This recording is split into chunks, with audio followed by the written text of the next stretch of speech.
ابھی یہ چیز ایک میں آپ کو بتاتا ہوں کہ انریسٹ کتنا بڑھ رہا ہے. اگر آپ صحیح رہنمائی نہیں لیں گے تو آپ کنفیوز کتنے زیادہ رہیں گے. بہت زیادہ انریسٹ بڑھ رہا ہے. Suicide is a very complex and multifactorial phenomena, and since last target it has become a and global health concern. خودکشی ایک بہت سی پیچیدہ اور بہت وجوہات سے ہونے والا ایک کام ہے جو کہ پچھلے 10 سالوں میں اس دنیا میں ایک وبا کی صورت اختیار کر گیا ہے. جیسے کرونا تھا. Pandemic, epidemic, light think, health concern and suicide is related with mental unless. یہ تحقیقات ثابت کرتی ہیں خودکشی کا ڈائریکٹ تعلق نفسیاتی مسئلے سے, دماغی بیماری سے ہے.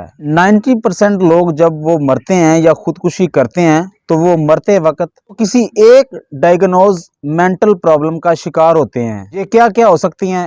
عام طور پہ خودکشی کون لوگ کر سکتے ہیں؟ ایک تو جس نے پہلے خودکشی کی کوشش کی ہو وہ کر سکتا ہے. نمبر 2, اس میں پرابلم سولومنس کی سکل نہیں ہے اتنی, کسی مسئلے کا حل نہیں کر سکتا. نمبر 3, پرانے خیالات, پرانی باتیں, ماضی جان نہیں چھوڑتا اس کی. نمبر 4, فیملی سٹرکچر اس کا ایسا ہے, کلچر ایشو ہیں, لوگ اس کی نہیں سمجھتے, وہ لوگوں کی نہیں سمجھتا. اوور تھنکنگ بہت زیادہ کرتا ہے. یہ ساری باتیں خودکشی کے اندر آتی ہیں. ایک تحقیق کے مطابق جب ایک بندہ مرتا ہے, ایک بندہ خودکشی کرتا ہے, تو اس کی 130 بندے اس کی خودکشی سے متاثر ہوتے ہیں کسی نہ کسی لحاظ سے. اب آپ دیکھیں کہ اتنا کیوں ہنگامہ مچا ہوا ہے. پاکستان سائیکائٹرک ایسوسی ایشن نے ایک پریس کانفرنس کی. پاکستان میں یوتھ کے اندر الارمنگ ریٹ ہے اس وقت خودکشیوں کا اور نفسیاتی امراض کا. اب دیکھیں, اسلام خودکشی کو حرام کہتا ہے, اسلام خودکشی کو حرام بھی کہتا ہے, لیکن اس کے ساتھ ساتھ خودکشی کے رستوں تک پہنچنے کی نشاندہی بھی کرتا ہے, ان کے بارے میں بتاتا ہے اور ان رستوں کے بارے میں کلیئر بتاتا ہے کہ ان رستوں پہ نہیں چلنا ورنہ انجام برا ہے تمہارا. ہم پڑھتے نہیں ہیں, دیکھتے نہیں ہیں. ہم کیا دیکھ رہے ہیں؟ وہ سوشل میڈیا یا وہ ڈرامے جو ہمیں اپنوں کے خلاف کر رہے ہیں. بھائی بھائی کے خلاف ہے, بچے ماں باپ کے خلاف ہیں, شوہر بیوی کے خلاف ہے, بہو ساس کے خلاف ہے. اور بھائی انہی کے ساتھ سارا دن رہنا ہے تم نے. اگر انہی کے خلاف ہو جاؤ گے تو پریشر نہیں, پریشر کوکر میں رہ رہے ہو آپ. سمجھنے کی کوشش کریں. اسلام مساوات, عفو درگزر, شکر, معاف کر دینا, ہمدردی. قرآنی آیات میں, احادیث طیبہ میں, بزرگوں کے اقوال میں ان باتوں کے پورے پورے چیپٹرز ہیں. یہ چیزیں ویکسین ہے, خودکشی کی ویکسین ہے, روز لگانی ہے. اگر لگاتے رہیں گے تو یہ بیماری آپ کے پاس نہیں آئے گی. لیکن ہم کیا لگا رہے ہیں؟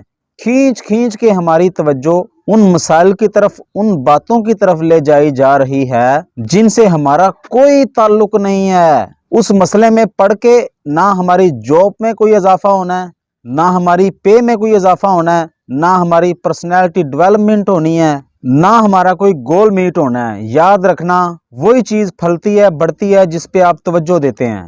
جو ٹینشن بڑھ رہی ہے, توجہ آپ کی ٹینشن کی طرف ہے. محرومیاں بڑھ رہی ہیں, محرومی بڑی نظر آ رہی ہے. نعمتوں کی طرف کوئی توجہ نہیں ہے, یہ کھینچ کر اپنی توجہ وہاں لے کر آتے ہیں. یہ دیکھو یہ چیز اس کے پاس ہے, آپ کے پاس نہیں ہے. یہ دیکھو, وہ کرو, یہ کرو.